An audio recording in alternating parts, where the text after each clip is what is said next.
Hello, agents. Hello, everyone. So, when people talk about annuities and fixed annuities, oftentimes it's about all the sizzle in the products, the rate, all the good stuff to it that makes your attention grabbing information, basically. But there's other things a lot of people overlook, and that's like the beneficiaries, what I want to talk about today, and how they can be guaranteed from day one, and so many options that you can guarantee and so many different ways to distribute the funds. God forbid there's a death in the owner, right? So let's take a look at the beneficiaries and certain options that are available inside of an annuity that guarantee a death benefit and a beneficiary the funds. So let's take a look, jump right into this. Guaranteed beneficiary options inside annuities is the title. Oh, that was slow. So first, on any application, there's going to be a section called the beneficiary section. So in that beneficiary section, you'll be able to fill out, the owner will fill out and designate exactly who they want these funds to go to at the event of death. And here you can see this application offers 3 primary and 3 contingent. Primary are, the first ones to get it, but God forbid something happened to the primary, there's contingent. So if you don't change it or something like that, it's always good to have primary and contingent beneficiaries. And you can put the percentage of each one you want. So if you have 3, you can put 33, 33, and 34, or however you want, 75, and break it down. You put the relationship, their social, and the, gender of the person there. And then the contingent, the same thing. That's this company allows up to 3 primary, 3 contingent beneficiaries, and it's that simple. And if there's a death, these beneficiaries will get the funds as soon as the death claim is made, and direct, no probate, all that good stuff. Those are the great things. So no one can argue it. Once it's named here, there's no argument. It's all set, already done. That's why it's very important to have the beneficiary set up and correct.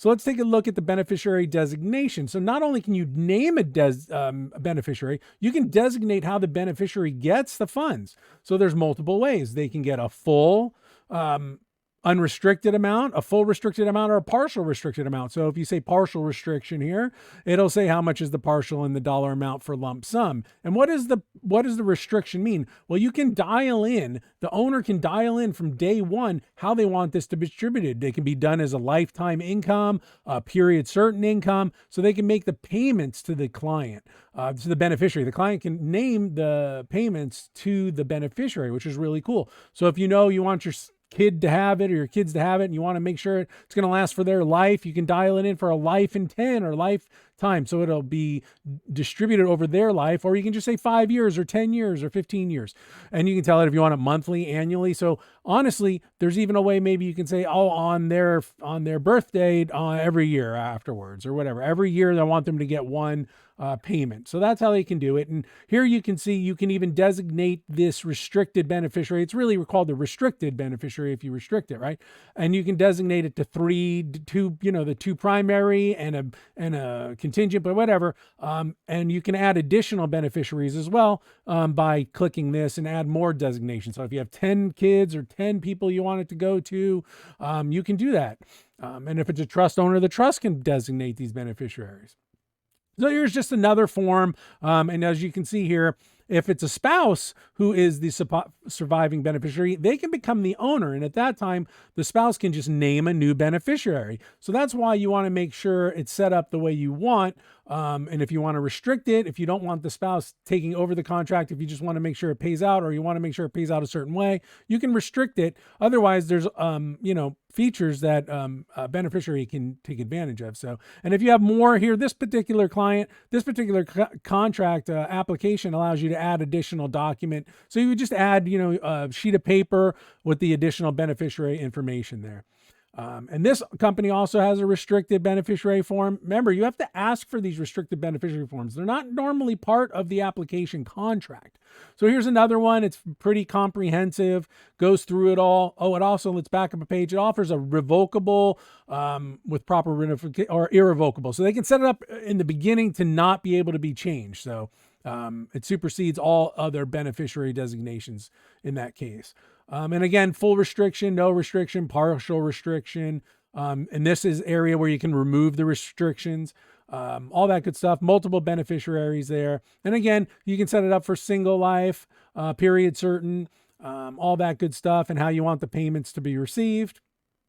And here's another one with the beneficiary designation, just another example of an application. This would be on the traditional application of how you can designate it. In all applications, you will have this section. Every single one will, and I don't even believe they'll issue a contract without these beneficiaries. So you got to make sure it's all set up, and then you change them if you need to change them down the road. That is also available. So if you want additional on this one, you just could complete the form, and this company actually has an extra beneficiary page form. So if you know there's more than one or two and there's not enough, you can get an actual supplemental form from some companies. Otherwise, you just hand write it out and attach it to the application and maybe note it somewhere, and that's just as good. So, and then down the road, if you want to change a beneficiary, you request a change of beneficiary form, and you can do that if it's not a irrevocable beneficiary, all that good stuff. So there's this change of beneficiary form, and you just go ahead and change that in case something changes, and you want to just update that particular selection. And then how does this happen? There's a claim form. So at death, the beneficiaries would fill out this claim form, and it goes through all the information you need to make the claim, and will also at this point allow you to choose if you want taxes withheld, whether you want it to be an inherited, like in a stretch type situation where you can continue the contract, or you can choose a down here, let's go back a page. You can choose whether at this point, if it wasn't set up initially to just do a payout, the beneficiary can set up a payment stream to themselves. It's usually 5 years if it's not designated otherwise. So you can choose it if you want a monthly payment for 5 years. Let's say you don't want all the money out at once. You want to spread it out over 5 years. You can do that, and you just go ahead and frequency of payments. So just be sure when you're filling out these claim forms, you take a look at everything that's available. And when you're filling out applications as well, you want to make sure you take care of any, systematic withdrawals you want, or set the beneficiary up the way you want. The owner needs to do that. Like if you're the owner and you're thinking of buying one of these, so there's just some disclosures. Yeah, that's the end of my presentation. But in the end, the owner, this is one of the great things about annuities, is that you can designate these things up front. They can't be changed. They can't be argued. And it's set up. So with peace of mind there, an owner can set up a beneficiary to get a certain amount of money a certain way at the death of that owner. And these should be set up in advance, of course, with the time of the application. But you got to ask for that restricted page. And not every company, I don't believe, offers it. I couldn't find the form with every company, but multiple companies did offer it. So I want to ask that question if that's something you'd be interested in. Anyway, thanks for watching. I hope you enjoyed this video. And if you have any questions on beneficiaries, feel free to call 800-373-9697. Over there, follow me on social media at YouTube and LinkedIn for the most up-to-date information. And hope you all have a great week. Thanks for watching. Take care. Bye-bye.